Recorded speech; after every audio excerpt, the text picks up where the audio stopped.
welcome back to another video. Today we've got this box of goodies to go through. So let's jump right into it.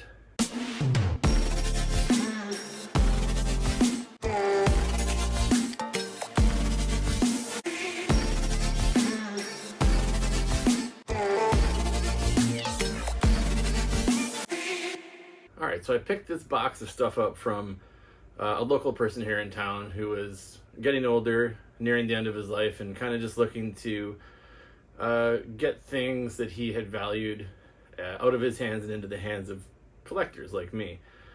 So we got a pretty good deal on this one, and I just wanted to go through here and show you what is all included. Alright,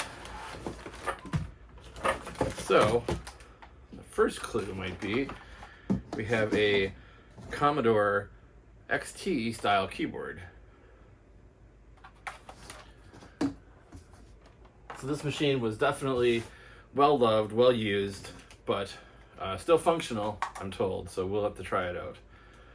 And here we have a Commodore mouse. This one is made in Hong Kong.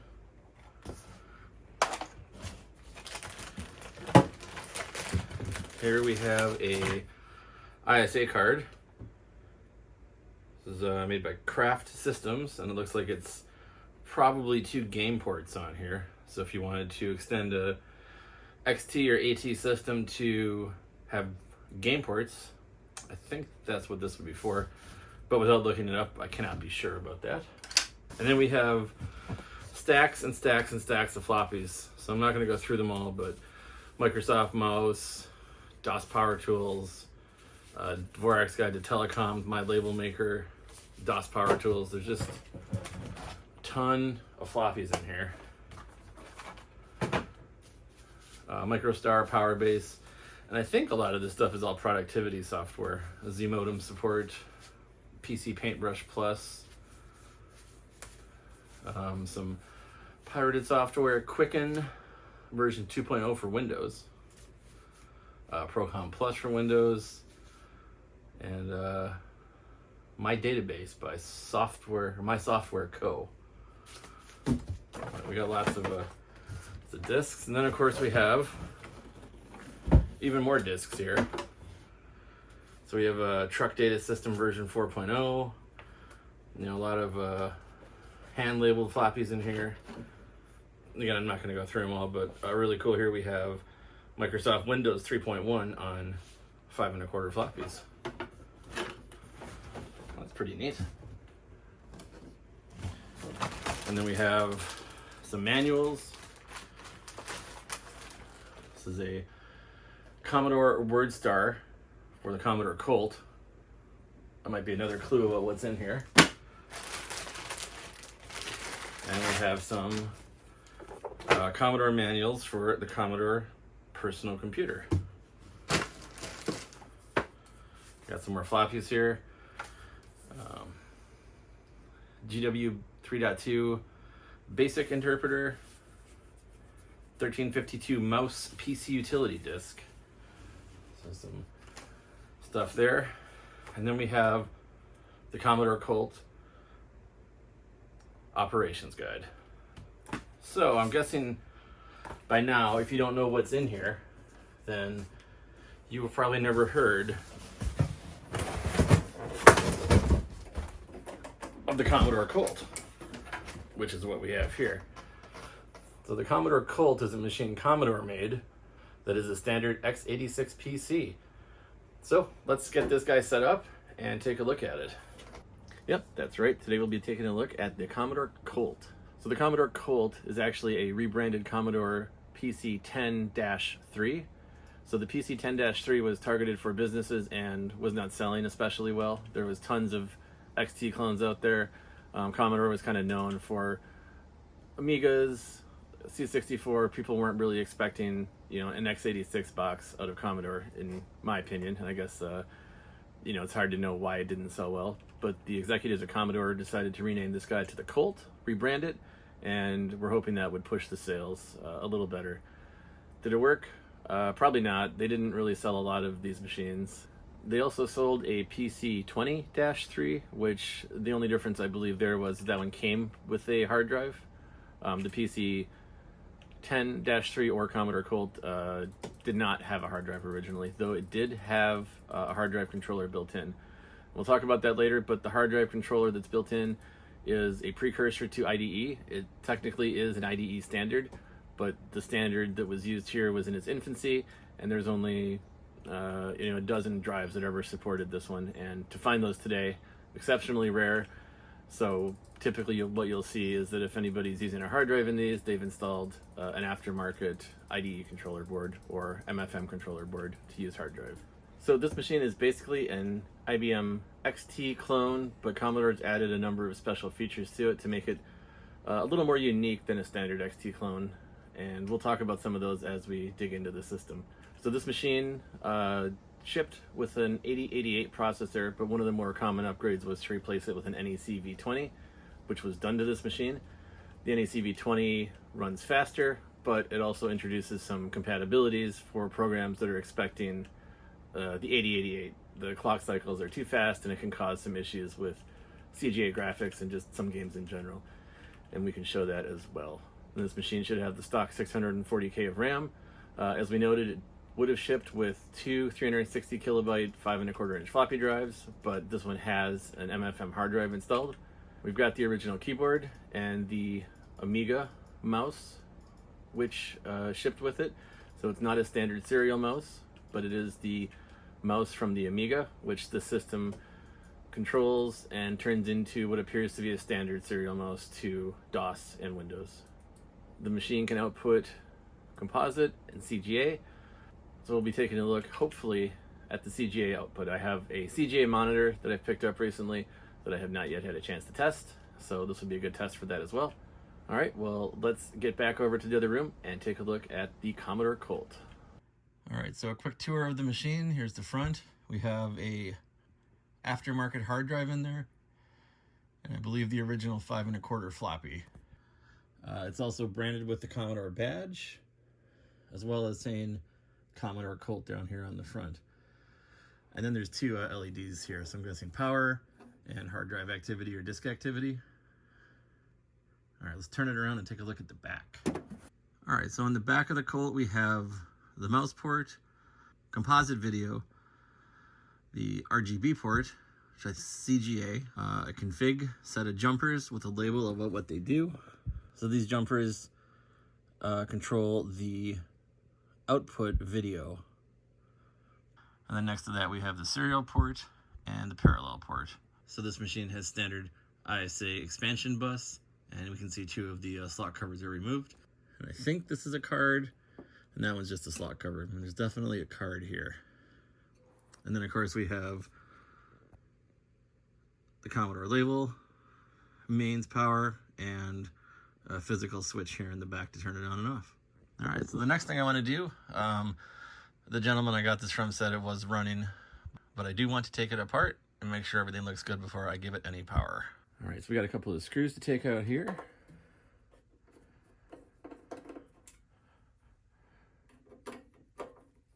This machine definitely been taken apart before. And then there's, I think, two on each side here. Get the top case off.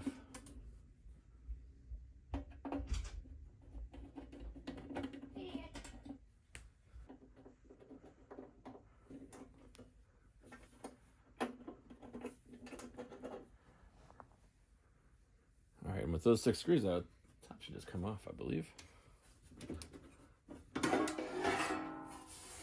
There we go. All right, so with the machine open, we can see what's inside here. So we've got our 3 ISA slots. This first ISA slot is filled with a hard drive controller card. So that's using the standard MFM connection to that. Now, these Commodore Colts do have a built-in drive controller on the board, but it's using the precursor to standard IDE. It was an IDE format that only a handful of drives ever supported. So to be able to use the built-in IDE controller, you got to find one of those drives. They're probably all dead or nearing death at this point, and if there's any that work, they're probably super expensive. So you do need typically a disk controller card of some type if you want to have a hard drive in these things. So I believe this MFM drive does work from what I was told. Now, of course, we can't see it, and I don't think I want to take everything out before I test it, but this machine was upgraded with the NEC V20 chip. So you take the standard 8088 out and replace it with the V20, and you get some improved performance at the cost of some compatibility issues with some of the CGA-based games that are relying on the 88 for timing. All right, so it's a little dusty, but it's not too bad. I don't think there's anything really to worry about, so I'm going to go ahead and put the cover back on, and then we'll give it a test hopefully here. So one thing I forgot to show when I was looking at this early is, well, the power switch is in the back, which is not convenient. The keyboard connection is actually on the side here, which is super convenient. So that's an interesting change from a standard XT clone where you have easy access to your keyboard. All right, and looking at the bottom, I don't know if these feet are the original ones. These are cork feet. All right, with everything put together, I think we can go ahead and give this a test. So I'll take the keyboard here, and again, this is a well-used cable. The stretchiness of this guy is not super stretchy anymore. But again, keyboard plugs into the side, which is a difference from standard XT machines. Now, something interesting about the mouse. This is a standard Commodore mouse. This isn't actually a serial mouse. This is the mouse that was used on the Amiga. So this shows up to the system as a regular mouse, even though the electronics behind it are quite a bit different than a standard serial mouse. And now we have two options for getting video out of this machine. If you recall, it has composite out. It also has CGA out. Well, I've got a CGA monitor here that is untested, unknown if it works or not. I suppose there's no time like the present to try it out and see if it works. Try to figure out if it's off or on. That should be off. All right, well, let's go ahead and turn the monitor on. Definitely sounds like the monitor is producing high voltage. That's good. We got a power light. So let's go ahead and switch the system on.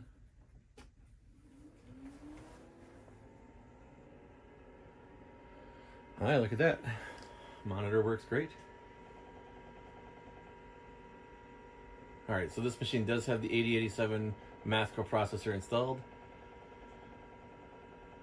It sees the mouse port. It's checking the RAM. These should have 640K of RAM as they ship from the factory. And I don't believe it was upgradable. All right, and it does see the hard disk. Model is an ST138R.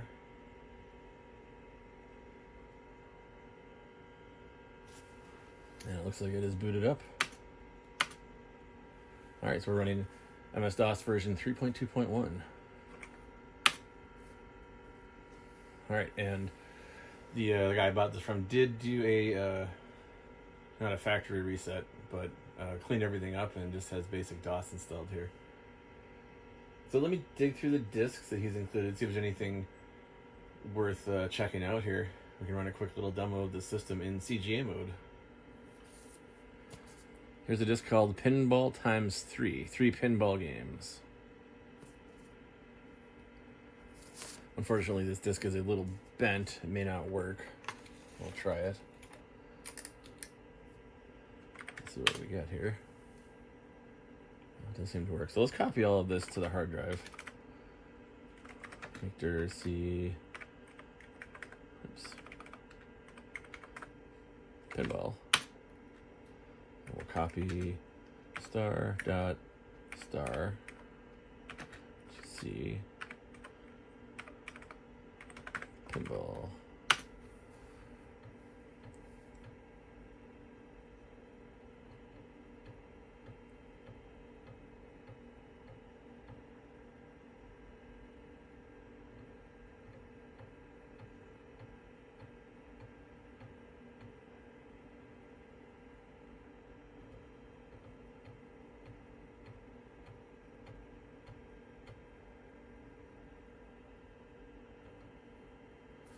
Alright, then we take this disc out.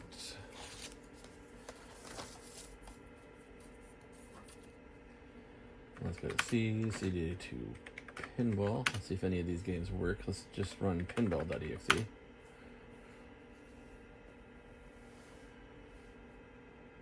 Silly Master Blaster.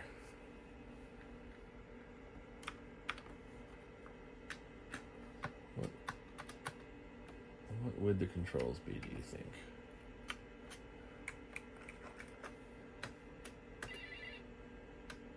Alright, so that's shoot, and shifts are the bumpers.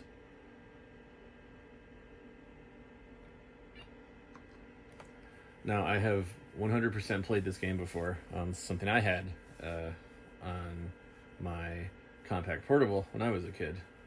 Obviously didn't have the color unless we hooked it up to the TV that we had sitting next to the compact portable. But everything here looks super familiar. Waves of nostalgia are washing across me, and I'm just happy to be playing this pinball game once again, even though I'm probably terrible at it.